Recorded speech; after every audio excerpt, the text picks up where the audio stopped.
카르다쇼프 스케일, 우주 문명들의 기술 수준을 측정하는 가장 유명한 방법인 카르다쇼프 척도는 구독자분들이라면 대강 알고 계실 것 같습니다. 그래서 이번 영상으로는 카르다쇼프 척도를 포함하여 드레이크 방정식과 세티 프로젝트로부터 비롯된 우주 문명의 다양한 척도를 소개하고 그 과정에서 끊임없이 이어진 탐구자들의 고찰을 다루어 보겠습니다.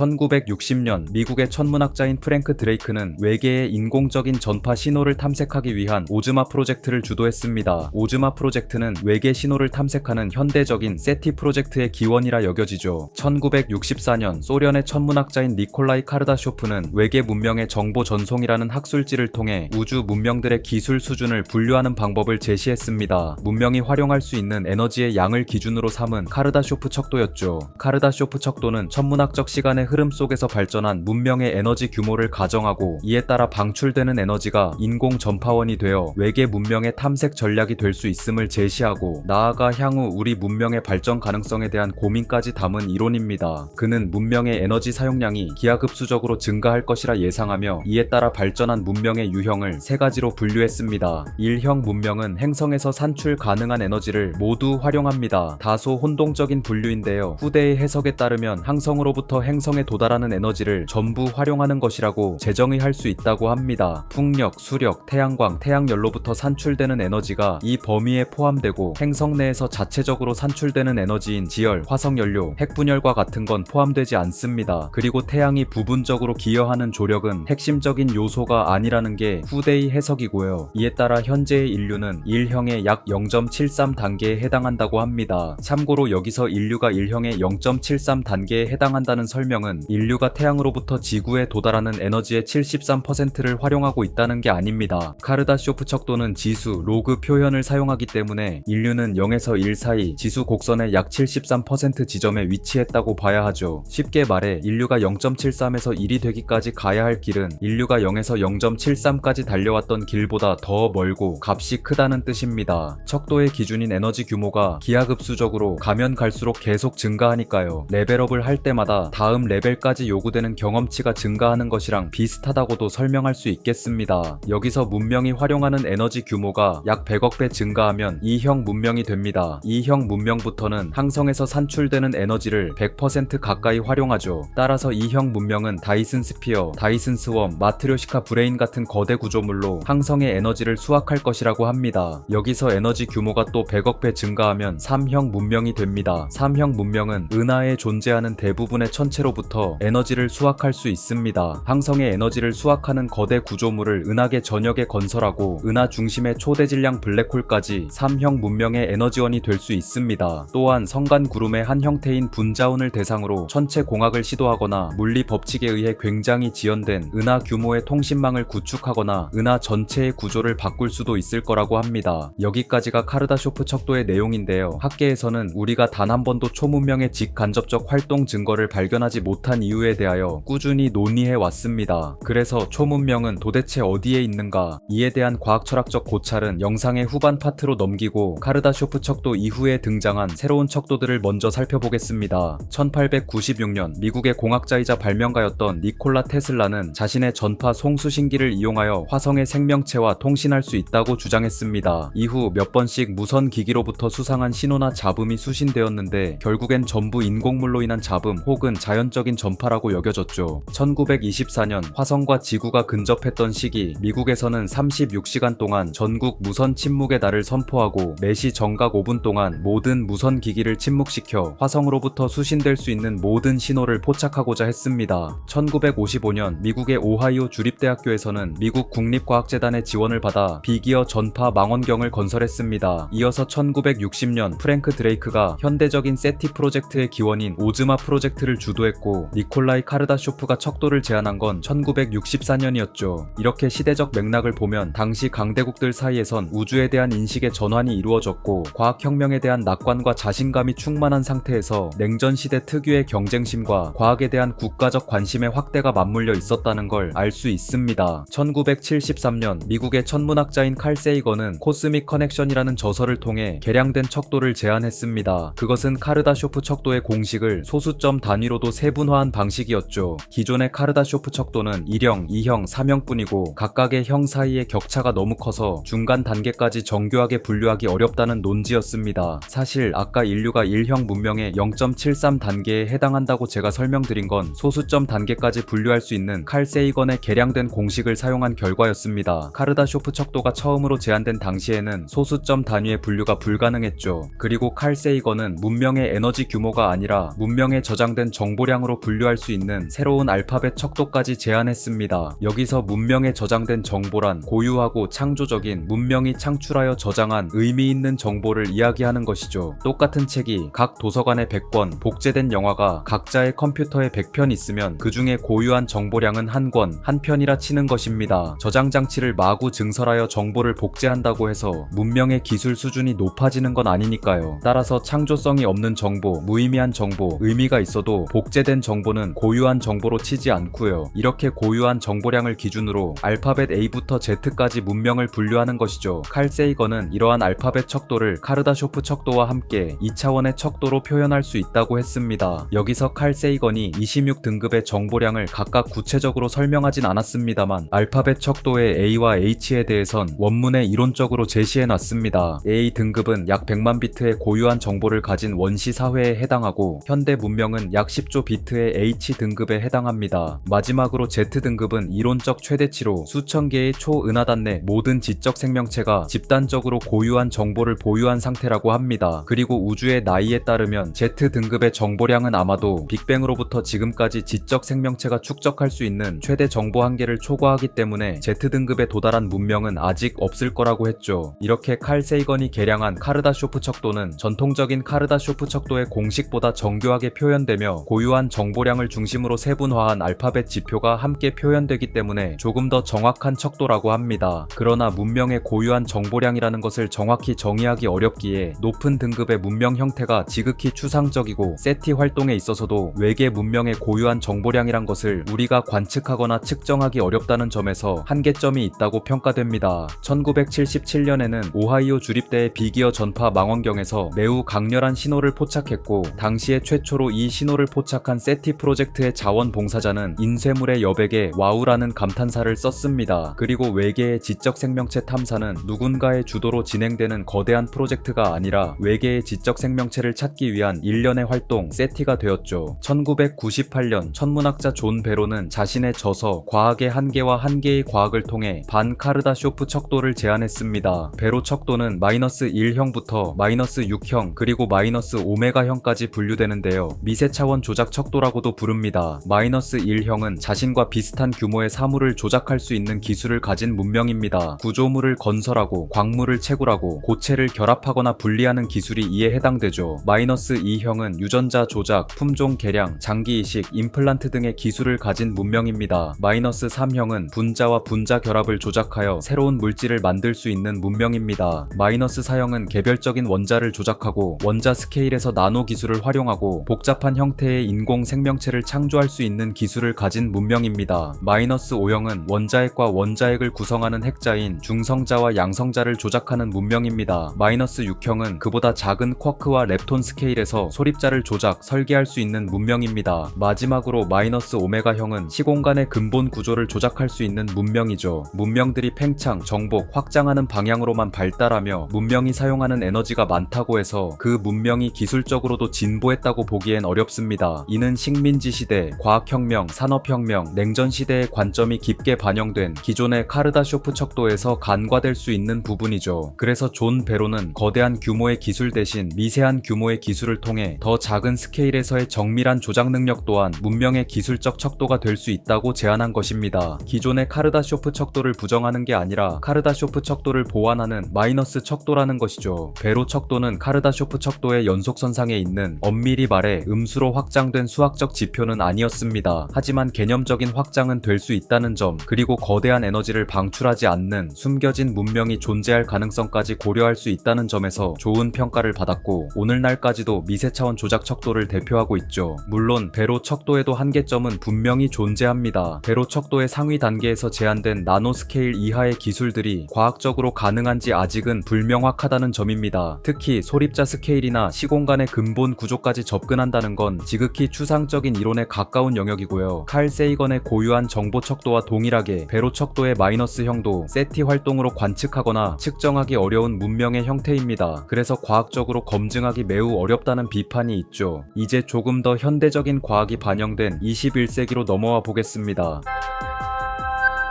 그들은 어디에 있는가? 1950년대에 물리학자 엔리코 페르미가 던졌던 질문, 페르미 역설은 20세기부터 21세기, 심지어 오늘날까지도 계속해서 학자들을 고민에 빠뜨리고 있습니다. 이에 대하여 미국의 물리학자인 로빈 헨스는 1998년 온라인 학술지를 통하여 냉혹한 가설을 제시했습니다. 그레이트 필터, 대여과기 가설은 생물이 진화하고 문명이 발전함에 따라 천문학적 시간의 흐름 속에 여러 번 멸종 위기를 겪기 때문에 결국 장기적으로 봤을 땐 진보한 문명이 존속되기 매우 어려우며 이 때문에 우리가 진보한 외계 문명을 지금까지 하나도 관측하지 못한 거라는 추측이죠. 그렇다면 만약 우주의 문명들이 대여과기 가설에 따라 최선의 장기 생존 전략을 갖추는 방향으로 수렴 진화를 한다고 가정해보면 어떨까요? 기술 및 미래학자인 졸탄 갈란타인은 2006년 카르다쇼프 이후 초문명과의 작별이라는 학술지를 내면서 에너지 규모만으로는 발전된 문명의 성장 가능성을 제대로 설명할 수 없다고 했습니다. 그는 거대 구조물을 건설하기 위한 비용과 기술적 한계, 마찬가지로 다수의 항성계를 연결한 거대 제국의 성간 통신이 가지는 기술적 한계를 언급했죠. 또한 알려진 물리 법칙의 근간이 미래에도 변하지 않는다면 천문학적 시간에 걸쳐 하나의 은하 전체를 정복한 문명과 우주 전체를 정복한 문명 사이에 기술적인 격차도 거의 없을 것이라 이야기했습니다. 따라서 우주로의 정복, 확장, 이를 근거로 척도가 된 에너지 규모만으로는 기술적으로 발전된 문명을 충분히 설명할 수 없다는 것입니다. 그래서 갈란타인은 문명이 견딜 수 있는 재난의 규모로 분류한 척도를 제안했습니다. 1형 문명은 국지적 재난을 견딜 수 있고 2형은 세계적, 대륙적 재난을 견딜 수 있고 3형은 운석 충돌, 초화산, 빙하기 등의 전 지구적 재난을 견딜 수 있는 문명인 것이죠. 대여과기 가설의 천문학적 시간 속 위기들을 하나씩 극복할 수 있게 될 때마다 한 단계씩 진보한 문명이 되는 것입니다. 그리고 3형보다 상위에 도달한 유형은 우주적으로 분산되어 우주적 재난으로는 멸종되지 않는 사실상 기술적 불사에 가까운 문명이 될 거라고 했습니다. 또한 갈란타인은 문명이 미세화와 분산을 지향하는 경로로 진보할 경우 고도로 발달한 문명은 다이슨 스피어와 같은 거대한 에너지원으로 전파를 방출하지 않고 우주적으로 작게 분산된 전략을 꾀할 수 있기 때문에 우주의 전파를 탐지하는 전통적인 세티의 전략으로는 고도화된 문명을 탐색하기 어려울 것이라고 주장했습니다. 즉, 가장 효율적인 장기 생존 전략을 갖춘 고도화된 문명은 관측될 가능성이 오히려 떨어질 수 있다는 이야기죠. 지금부터는 앞에서 나온 여러 제안에 비해 대중적 인지도는 떨어지지만 그동안 학계에서 나타난 더 독특한 제안이나 최신 과학이 더 반영된 척도들을 소개해드리겠습니다. 2010년 프랑스의 과학 철학자인 클레망 비달은 전통적인 카르다쇼프 척도인 에너지양 척도와 반카르다쇼프 척도인 존 베로의 미세차원 조작 척도를 함께 사용하는 2차원 척도를 제안했습니다. 그러면서 그는 문명의 에너지 규모가 증가하는 방향으로 진보하고 동시에 정밀한 조작 기술까지 발달하는 방향으로 진보하게 된다면 결국 문명의 최종 자원은 블랙홀이 될 수 있다고 했습니다. 블랙홀은 양자역학과 일반 상대성 이론이 만나는 경계이며 문명이 어떠한 상호작용을 시도할 경우 가장 난이도가 높은 천체일 것입니다. 그리고 블랙홀이 가진 극단적인 물질 및 에너지의 밀도는 문명의 컴퓨팅 수요와 에너지 수요를 충족할 거대한 자원의 보고가 될 수 있습니다. 그리고 블랙홀은 극한의 실험장, 폐기물 처리장, 우주선 추진 장치, 궁극의 양자 컴퓨팅 장치가 될 수도 있고 아마도 온 우주의 별들이 꺼진 뒤에도 최후까지 생존할 가장 수명이 긴 천체이기도 하죠. 클레망 비달의 이러한 제안 혹은 주장은 전부 과학적 이론에 기반한 것인데요. 여기서 완벽히 설명하겠다고 더 깊게 들어가면 빠져나올 수 없기 때문에 블랙홀에 대한 각종 이론과 활용에 대해선 나중에 다른 영상에서 다루겠습니다. 어쨌든 클레망 비달은 이렇게 초문명의 궁극적 동력원, 자원의 보고, 기술의 정점이 블랙홀이라고 가정하면서 세티 활동에 있어 비정상적인 플라스마 제트나 불균형하고 인위적인 에너지 흐름을 관측해야 한다고 했습니다. 물론 그러면서 이 논의가 매우 가설적이며 현재 우리의 관측 기술로는 블랙홀의 활동에서 자연적인 것과 인위적인 것을 구분할 수 없다는 한계점을 논의하기도 했습니다. 2020년 불가리아의 천문학자인 발렌틴 이바노프는 외계 문명의 질적 분류라는 논문을 통해 새로운 척도를 제시했습니다. 에너지 중심의 척도가 가진 한계를 보완하고 페르미 역설에 대한 새로운 해석을 제시할 수 있는 척도였죠. 그가 제안한 질적 분류라는 척도는 환경 환경과의 상호작용과 환경과의 통합 능력을 기준으로 삼습니다. 이 분류에서 0단계 문명은 환경을 있는 그대로 사용하는 문명입니다. 즉 무리 생활을 하는 지적 생명체들의 원시적인 문명은 도구를 만들어 수렵과 채집을 하면서도 자연 환경을 거의 변화시키지 않을 거라는 이야기죠. 1단계 문명은 환경을 문명의 수요에 맞춰서 수정하고 조작하는 문명입니다. 건축과 농업은 기본이고 자연의 일부분을 도시화하거나 문명의 활동 등으로 기후를 바꿀 수도 있죠. 2단계 문명은 자기 자신을 환경에 맞게 수정할 수 있는 문명입니다. 예를 들어 생물학적으로 신체를 개조하거나 유전자 공학으로 더 적응된 진화를 꾀하거나 인공지능과 인공장기 등의 임플란트로 신체를 바꾸는 기술들을 의미합니다. 2단계 문명은 문명과 문명의 구성원들이 환경의 압박을 극복하고 자신들의 모습을 스스로 선택할 수 있다는 것이죠. 3단계 문명은 환경과의 완전 통합에 성공한 문명입니다. 문명과 환경의 경계가 사실상 사라진 상태죠. 이러한 3단계 문명의 활동 흔적은 자연적 신호와 구분되기 어려울 것이고 우리가 흔히 기대하는 기술적이면서도 강력한 신호를 방출하거나 그러한 흔적을 남기지 않았을 것입니다. 따라서 고도로 진보한 문명일수록 우리가 관측하기 어려울 수 있다는 뜻입니다. 2024년 이란의 천체 물리학자인 샨트 바그람은 원시 블랙홀 주변의 다이슨 스피어 등 거대 구조물을 통한 외계 인공지능 탐색이라는 논문을 통해 문명이 확장, 거대화된다는 전통적 카르다쇼프 척도의 개념을 유지하면서도 문명이 활용하는 에너지 규모 대신 문명이 활용하는 공간 규모를 새로운 척도로 제시했습니다. 그는 문명이 지적 생명체에서 시작하여 고도화되고 자연스럽게 AI를 활용하는 방향으로 진보하여 결국 대량의 에너지 수요를 가지게 될 거라고 했습니다. 따라서 거대 구조물을 건설하여 항성을 에너지원으로 사용하거나 우주 초기에 형성되었을지도 모르는 가설로만 존재하는 아주 작은 원시 블랙홀도 에너지원으로 활용될 가능성이 있다고 했죠. 여기서 제한된 우주 탐사거리 척도 SED 척도는 카르다쇼프 척도와 연결되어 문명이 활용하는 에너지 규모를 공간 규모로 환산한 새로운 척도가 될 수 있습니다. 예를 들어 카르다쇼프 척도의 1형 문명은 행성과 항성 정도의 거리인 1에서 2 AU의 공간을 활용하고 2형은 약 10만 AU 1.6 광년으로 하나의 항성계나 밀집된 성단 전체에서 에너지를 수확할 수 있는 문명입니다. 3형은 약 10억 AU 63,250 광년이므로 우리 은하의 절반 거리에 해당하는 규모입니다. 전통적인 카르다쇼프 척도에서의 3형은 은하 전체의 에너지를 사용한다고 하지만 SED 척도로는 은하의 절반인데요. 이는 두 척도의 개념이 다르기 때문입니다. 카르다쇼프 척도의 3형만큼 에너지가 필요하다고 할 때 그 에너지를 얻기 위한 거대 구조물이 은하 규모로 여러 개 분산되어 있다면 그 구조물들의 분포 범위가 우리 은하의 절반 정도라고 표현한 것이죠. 즉 SED 척도는 카르다쇼프 척도의 에너지양만 지표로 삼아 공간적 규모로 바꾼 것이고 2형이 항성 하나, 3형이 은하 전체라는 추상적 개념까지 가져온 건 아니라는 것입니다. 이러한 SED 척도는 기존의 에너지 규모 대신 공간적 규모를 쓰기 때문에 다각화된 세티 전략을 추가로 제시할 수 있다고 합니다. 마지막으로 2025년 9월에 등록된 조나단 장의 논문 지구에서 별까지 2형 문명으로 가는 인류의 경로 분석에서는 확장된 문명 발전 지표를 통해 인류가 카르다쇼프 척도 2형 문명에 도달하기까지 필요한 시간과 요소들을 시뮬레이션하고 분석했습니다. 이는 인류의 역사적인 에너지 사용량 데이터를 수집, 처리한 뒤 향후 에너지 활용 규모의 추세를 머신러닝으로 예측하고 인류의 컴퓨팅 능력, 건축물 및 인프라의 질량 증가량, 인구 및 거주지의 확장과 인구 동태 등을 결합하여 만들어진 4차원의 새로운 지표로 구성되어 있습니다. 이것을 확장된 문명 발전 지표 CDI라고 하죠. 이러한 CDI 지표를 바탕으로 다양한 시나리오를 부여하여 시뮬레이션을 돌린 것이 이 논문의 주요한 결과입니다. 그래서 이렇게 다각적 지표로 시뮬레이션 해본 결과 인류가 카르다쇼프 척도 1형에 도달할 수 있는 경로가 발견되었다고 합니다. 이 시나리오는 극단적인 낙관론도 비관론도 아닌 중도적인 시뮬레이션 결과 중 하나이며 이 시나리오에 진입하기 위해선 친환경 에너지와 원자력의 급성장, 인구 및 자원 관리가 전제되어야 했습니다. 그래서 중도적인 시뮬레이션 결과 인류가 1형 문명에 도달할 시기는 대략 2271년이 될 거라고 합니다. 다음으로 2형 문명은 천문학 데이터를 통해 항성 유형에 따른 잠재적 활용도와 기대할 수 있는 에너지 산출량까지 시뮬레이션의 지표로 활용됐는데요. 이는 CDI 척도를 지구의 인류뿐만 아니라 외계 문명을 대상으로도 적용할 수 있는 척도로 만들기 위함이었습니다. 어쨌든 인류가 외계 항성계로 인프라를 확장했을 때 그 각각의 항성계에서 기대할 수 있는 에너지 산출량은 당연히 데이터에 포함되어 있었고요. 2형 문명은 인류 기준에서 더 많은 변수가 낙관적으로 투입되어야만 도달할 수 있는 시나리오라고 합니다. 거대 구조물의 자원이 확보되고 정치 및 사회의 의지와 협력이 필요하고 증가한 인구가 지구 밖으로도 충분히 분산되고 운송 기술과 거주 기술 등 다양한 과제들이 해결되었다는 전제가 문제가 필요한 것입니다. 그리하여 낙관적인 시나리오에서 인류가 E형 문명에 도달하게 된다면 그 시기는 대략 3200년에서 3500년이 될 거라고 하죠. 물론 논문의 저자들은 이러한 시뮬레이션이 매우 이론적이며 가정에 의존하는 부분이 많이 포함되어 있다고 설명했습니다. 거대 구조물이 기술적으로 건설 가능한지, 가능하다고 해도 재료를 어떻게 구할 것이며 경제적, 정치적 비용까지 감당할 수 있을지, 그 밖에도 성간 문명이 되는데 필요한 각종 기술들이 지금으로선 전부 이론과 가설에 불과한 것들이라는 한계가 있고요. 인류가 그때까지 자멸하지 않고 성장하고 협력하면서 에너지, 자원, 사회의 구조적 위기를 회피할 수 있을지도 미지수입니다. 시뮬레이션에 사용된 머신러닝 모델이 참고한 데이터와 그로 인해 나타난 결과도 결국 수학적으로 가능성이 있는 경로일 뿐 진정한 의미에서 미래를 예측했다고 보기엔 어렵다는 것이죠. 저자들은 그러면서 기술이 낙관적으로 진보하는 것, 그것 하나만으로는 우리가 1형, 2형 문명에 도달하기를 기대할 수 없다는 설명까지 덧붙였습니다. 우리가 극복해야 할 과제들은 인구, 자원, 사회, 정치, 환경 등 다양한 곳에 산재하고 있다는 것이죠. 정말 낙관적으로 봐서 이대로 기술이 쭉 진보하더라도 그것만으로는 우리 문명의 진보를 보장할 수 없다고 경고한 것입니다. 이렇듯 현대적인 학술 자료들은 에너지 규모를 중심으로 보는 카르다쇼프 척도를 일부 반영하면서도 기존 척도의 한계를 보완하기 위한 방향으로 수렴해왔습니다. 문명이 사용하는 정보량은 물론이고 문명이 소형화, 정밀화되는 방향으로 발전할 경우 특정한 온실가스나 오염물질의 규모 같은 것이 지표로 함께 제시되기도 합니다. 문명이 거대화, 확장되는 방향으로 발전할 경우 거대 구조물의 적외선 폐열을 탐지해야 한다는 제안도 있었죠. 그러면서 어떤 신호, 어떤 물질이 문명 활동의 직간접적 증거인지, 대규모 에너지 기반의 문명은 어떤 관측적 상한선을 가지고 있는지 영상 하나에는 다 담을 수 없을 만큼 많은 고민이 학계에서 이루어지고 있습니다. 그리고 궁극적으로 이러한 고민들이 세티 전략으로 연계되는 것이죠. 에너지 규모 말고도 다양하게 고려될 수 있는 문명의 지표에 대하여 앞으로 우리가 어떤 탐사 및 탐지 전략을 가지고 나아가야 할지, 우리 문명의 내일이 어떨지, 우리는 앞으로 어떻게 해야 할지 논의하는 게 이 모든 상상과 이론과 가설과 연구의 핵심이고 궁극적 목표입니다.